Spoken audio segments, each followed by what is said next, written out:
근데 이 공무원 중에서 특히 법관이나 검사의 경우에는 이 탄핵이나 금고 이상의 형의 선고를 받지 않는 이상 파면되지 않습니다. 않죠. 네.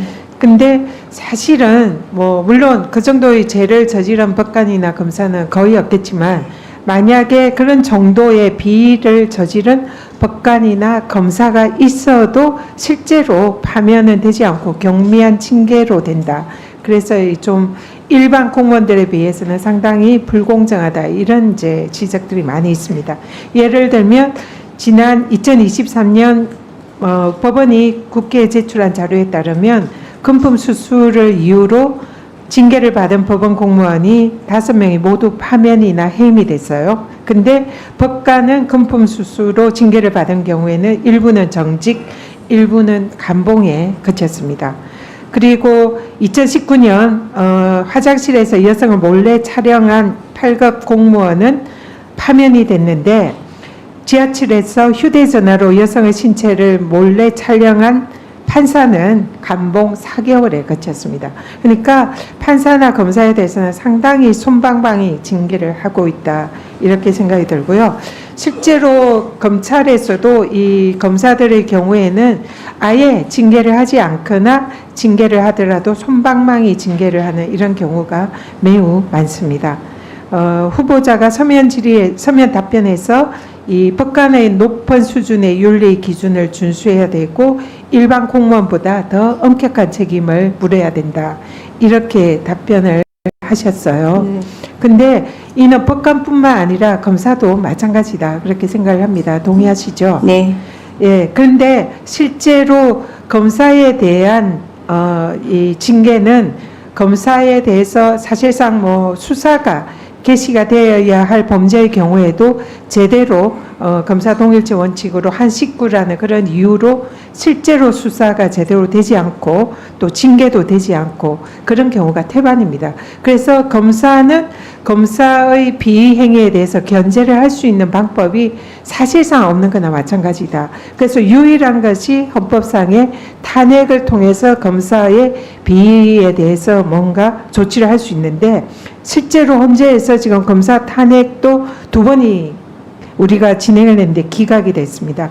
근데 이 사안은 검찰에서도 제대로 수사를 하지 않았고 또 실제로 대법원의 판단이 위법행위다라는 판단이 있었던 안동환 검사에 대해서도 헌재에서는 이 경우에 탄핵 기각 결정을 했습니다. 앞으로 계속 검사에서 탄핵을 할 예정인데요.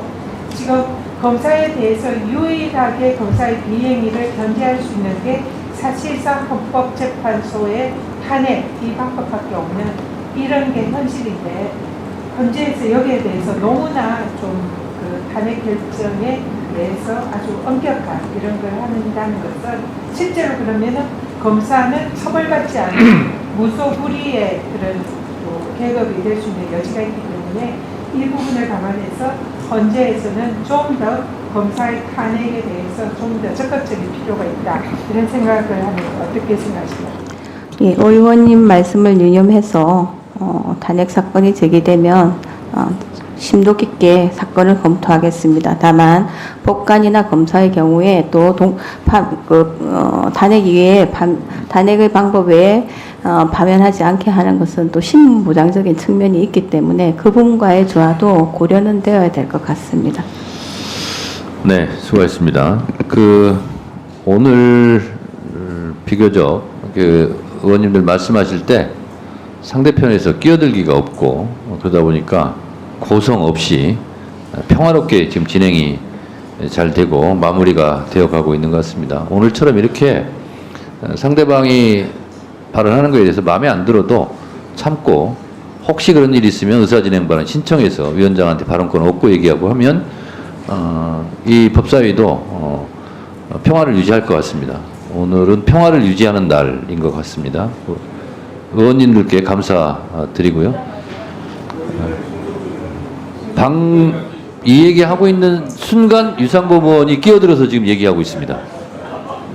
예. 이 얘기하고 있는데 하필이면 그때 유상범 의원이 지금 끼어들었어요. 하여튼 그렇고요. 지금 끼어들었지만 제가 말씀드리면 송석준 의원님은 순서가 지나갔는데 곽규택 의원님 그 순서에 하려고 지금 적어놨습니다. 곽규택 의원님 못 들어오실 수 있으니까 그때 와서 발언하시라고 전해주시기 바랍니다. 다음은 조배수 의원님 질문해 주시기 바랍니다.